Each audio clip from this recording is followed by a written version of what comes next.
Brought to you by NBC bearing, भारताची पहिली bearing उत्पादक। हैदराबाद गॅझेट लागू करण्याचा GR निघाल्यानंतर मनोज जरांगे पाटील काल आपल्या घरी जे आहेत ते परतलेले आहेत। खरं तर गेल्या अनेक दिवसांनंतर ते आपल्या स्वगृही परतलेले आहेत। आपल्यासोबत मनोजदादा जरांगे पाटील आहेत। दादा, खरं तर काल खूप जल्लोष केला, गुलाल उधळला, पूर्ण गावात मोठी जंगी मिरवणूक निघाली। गेल्या अनेक दिवसांपासूनचा आपला हा लढा जो आहे तो त्याला आता कुठेतरी घवघवीत यश जे आहे ते प्राप्त झाल्याचं चित्र एकंदरीत पाहायला मिळतंय। काय भावना आहेत एकंदरीत या सगळ्या संघर्षाबद्दल? आपला जीव आत्मा ज्याच्यासाठी तरफडत होता, ज्या गरिबांच्या लेकरासाठी, ते स्वप्न समाजाचं आपण पूर्ण केलं। आपण खूप संघर्ष केला, खूप झटलोत, खूप उपाशी राहून, खूप जणांचे आरोप षडयंत्र झेलले, खूप संकटात मला लोकांनी सापडिलं, खूप लोकांनी त्रास दिला, कोणी काही पण म्हणायचे। परंतु मी गरीब समाज जो आहे माझा मराठा समाज याच्या लेकरं पोरंबाळ मोठं करणं जबाबदारी होती, ती पार पाडली। आणि जरी मी घरी आलो असलो तरी पुन्हा आज अंतरवालीला चाललो। आपलं समाजातच काय ते उगं निमित्त आहे। घरी आलो कायच घरी फिरी कायच घरी राहतोय, मी घरी राहत नसतो, मी रोज लोकात।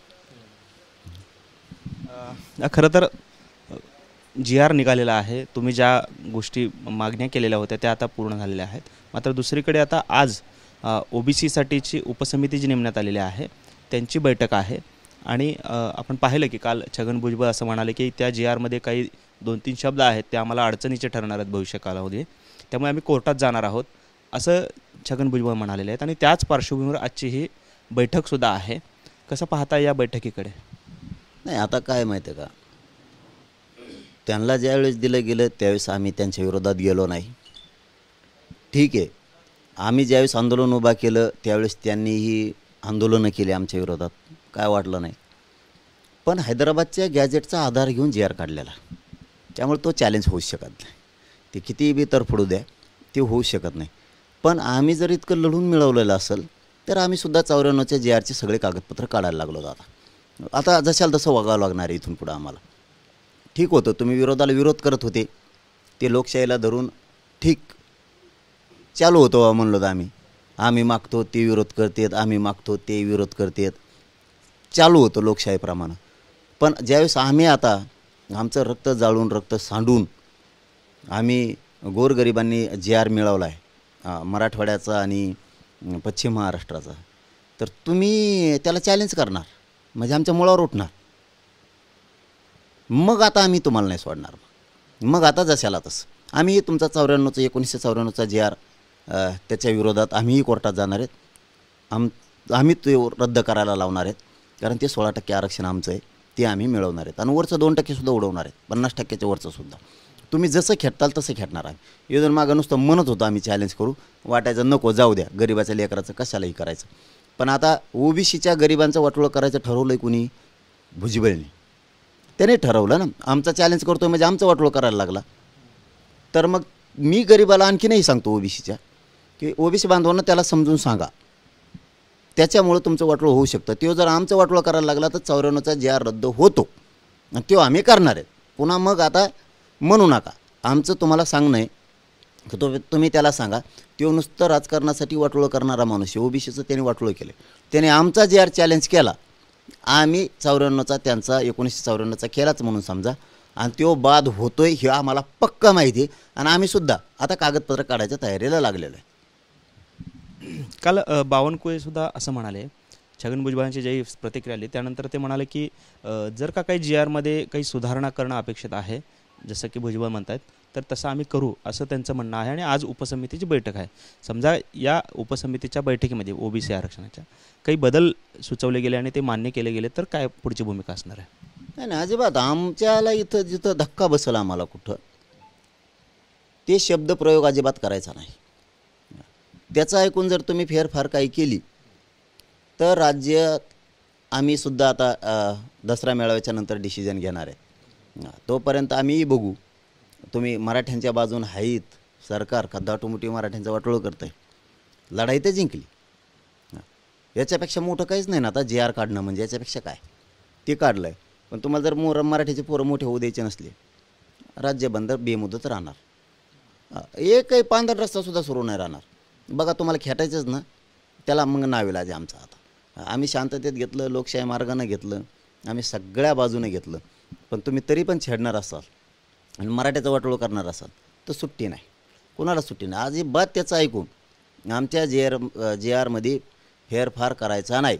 अजिबात त्याच्यात कसले शब्द प्रयोग करायचे नाही, घालायचे सुद्धा नाही, अजिबात नाही. उलट आमचेच काही बदल आहेत ते करा आणि 17 सप्टेंबरपर्यंत प्रमाणपत्र किमान वाटायला सुरुवात करा. हे आमचंच सरकारला म्हणणं आहे ना. आम्हाला वाटतं सध्या तरी ते विखे साहेब असतील, शिंदे साहेब असतील, फडणवीस साहेब असतील, हे आता फडणवीस साहेब मराठ्यांचा विश्वासघात नाही करणार. आता जर केला रे बाबा तर मग ते आता दसऱ्याच्या नंतर कळन तुम्हाला. खरं तर ज्यावेळेस JR लागू झालेला आहे, OBC समाजातले काही नेते जे आहेत ते आता समाजावर थेट टीका करताना पाहायला मिळते. खरं तर हा JR सरकारने काढला, तुम्ही लढा दिला. मात्र नवनाथ वाघमारे असतील किंवा इतर संबंधित लोक जे आहेत की निजामांच्या अवलादींना आरक्षण दिलं, अशा पद्धतीची वादग्रस्त टीका त्यांनी केलेली आहे.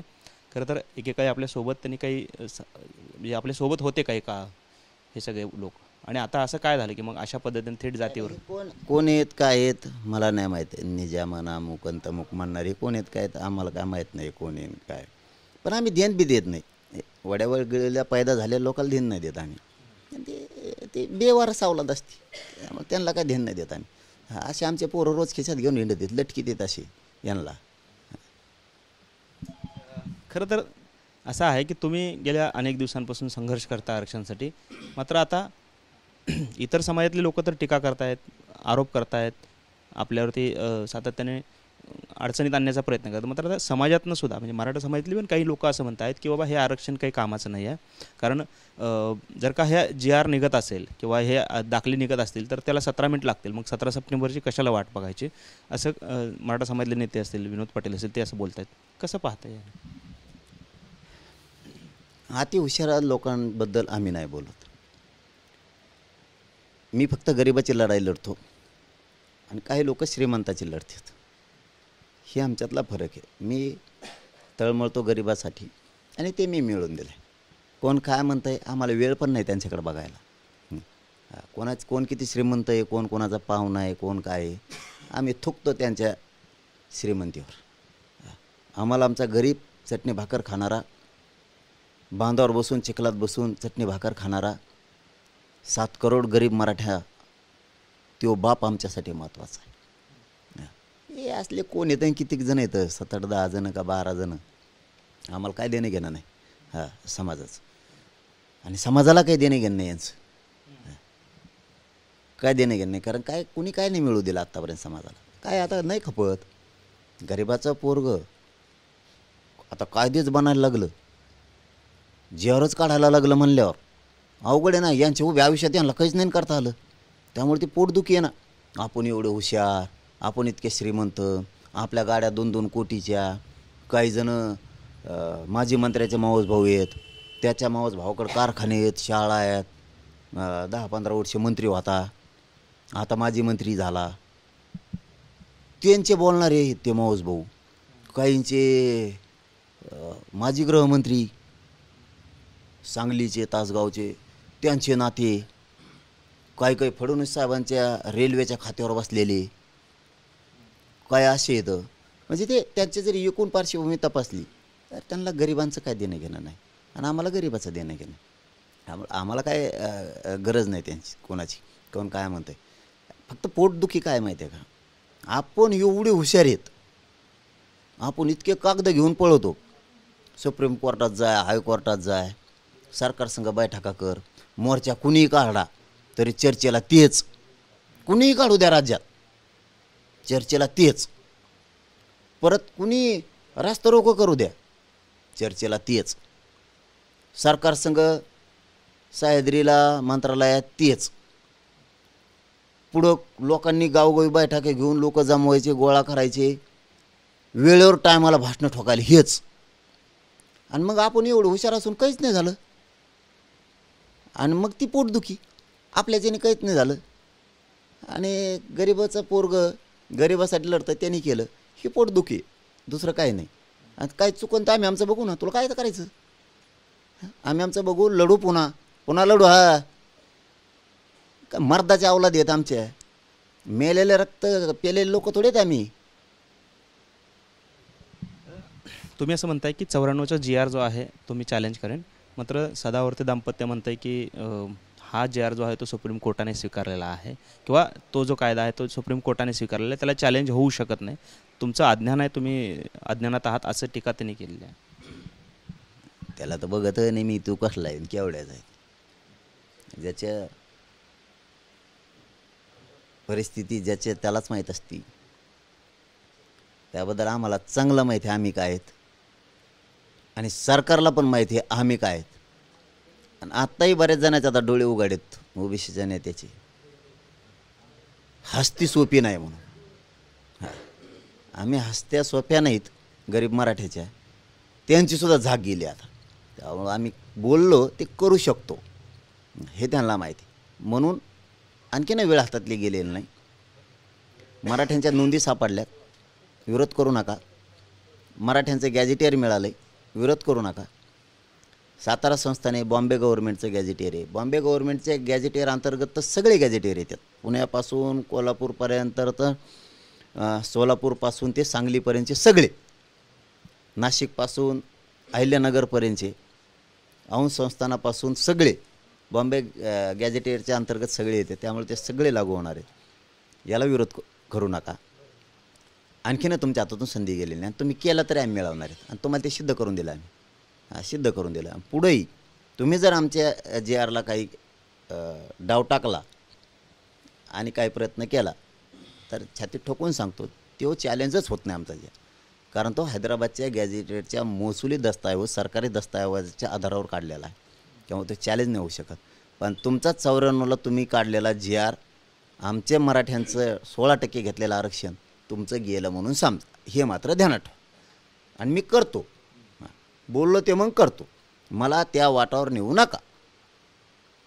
माझ्या नादाला एवल्यावल्याने लागू नये, आणखीन तरी शान हो. पण मग ह्या ओबीसी नेत्यांची काही तशीच इच्छा आहे का की तुम्ही त्याला चॅलेंज करावं आणि जेणेकरून राज्यातली कायदा सुव्यवस्था बिघडावी? कायदा सुव्यवस्था बिघडायचं काय समान? तुम्ही चॅलेंज केलं, आम्ही चॅलेंज केलं, कायदा सुव्यवस्था बिघडायचं काय कारण? दोन समाज त्यानिमित्त ओबीसींचं वाटोळं करायचं काम कोण करतंय? छगन भुजबळ. मग लोकांना कळा ना का त्यांच्या, याला नीट सांगा, हे राजकारणासाठी गोरगरीब ओबीसीचा वापर करताय. तो कशाला त्यांनी चॅलेंज करतो? आमचा गॅजेटियरचा GR आहे, म्हणजे नोंदीचा कसं काय तुम्ही चॅलेंज करता? आणि गोरगरीब ओबीसी कसं काय कोण घेतो? मग नोंदीचा GR आहे आमचा. नोंदी नाही, काही नाही, मोहम GR काढला असं आहे का? मग ठीक आहे, मग ओबीसीने रोसा आमच्यावर. आमच्या हैदराबाद गॅजेटियरच्या, सातारा संस्थांच्या नोंदीचा GR आहे देऊ. मग आमच्या नोंदी म्हणजे आमचं वावर आहे, आम्हाला दिलं म्हणून रुसणार का तुम्ही? कोर्टात जाणार का याला देऊ नका म्हणून? म्हणजे आमचा 7/12 आहे, आमचं वावर आहे, आणि तुम्ही कोर्टात जाणार का याला वावर देऊ नका? मग आम्हाला माहिती आहे तुमचं फुकटात इनामात मिळाल्यासारखं आहे. मग तुमचं चॅलेंज होतं आहे. मग आमचं जर ओरिजिनल 7/12 चॅलेंज होतोय तर तुमचा तर डुप्लिकेट आहे. तुम्हाला आमच्याच जमिनी मग दिलेल्या आहेत, त्याचा अर्थ असा आहे. मग तसं 16% आरक्षण आमचंच दिलं आहे, मग तुम्हाला आमचं आम्ही घेऊ शकतो माघारी. त्याच्यामुळं ओबीसीने त्याला सांगणं गरजेचं आहे की तू नीट राह, तू आमच्या ओबीसीचं वाटोळं करू नको. आम्हाला काय अडचण नाही. मग आमचे ओबीसी भाऊच आहेत, आम्ही भावाप्रमाणेच वागणार. याला थांबवा. याने आमचं चॅलेंज केलं का आम्ही त्यांचं करणार. सरसकट हा शब्द तुम्ही मागणी करत होतात, मात्र सरसकट हा शब्द न घेताच जरांगे पाटील माघारी परतले आणि तडजोड केली, असं देखील टीका मराठा समाज असेल किंवा विरोधक विचारांकडून पण होताना पाहायला मिळते. काय स्पष्ट हे कळत नाही. मराठा समाजाचे हे जे 10-5 जण विरोध करतात, तुम्ही काय दिलं आत्तापर्यंत? तुम्ही सरसकट नाही दिलं, थोडं नाही दिलं, आणि काहीच नाही दिलं. तुमचे फक्त कपडे आणि गाड्याच बघितल्या मराठ्यांनी, चष्मे बघितले. तुम्ही मारलेली शेंट, ती घमघमाट तुमचा सुटल्याला, याच्या पुढं काहीच नाही. दप्तर इतकोले गठ्ठे नुसती कागदाची, याच्या पुढं मराठ्याने बघितलंय काय? ह्या कोर्टात गेला आणि त्या कोर्टातून माघारी आला. मीडिया पुढं कोर्टात आज लढलो, केलं काय लढून? तो कुणी येतं आम्ही मोर्चे काढले, कुणी करतं आम्ही सरकारसंग बोललो. केलं काय? तुम्ही सरसकट नाही दिलं, थोडं नाही दिलं, उली नाही दिलं. आम्ही थोडं थोडं व्हायना दिलं ना. 3 कोटी घातले ना मराठी आरक्षणात. आणि आता सातारा संस्थान आणि हैदराबाद गॅझेटियर, मराठवाडा पश्चिम महाराष्ट्र पुरा घातला ना.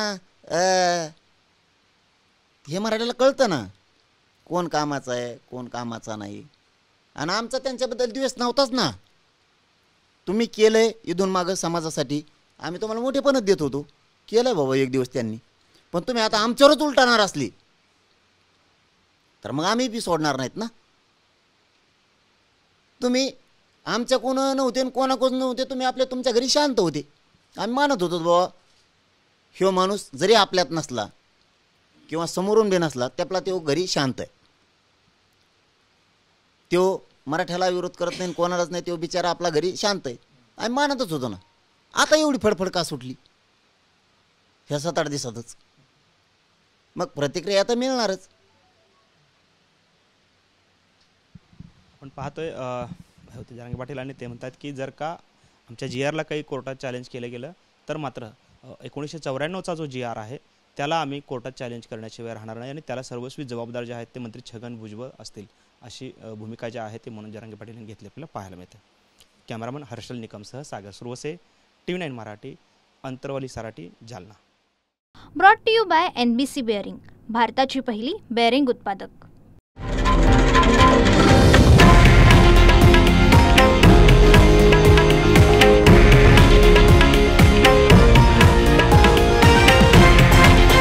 हे आहे देशातील नंबर 1 न्यूज नेटवर्क आणि आपण पाहत आहात TV9 मराठी, एकमेव.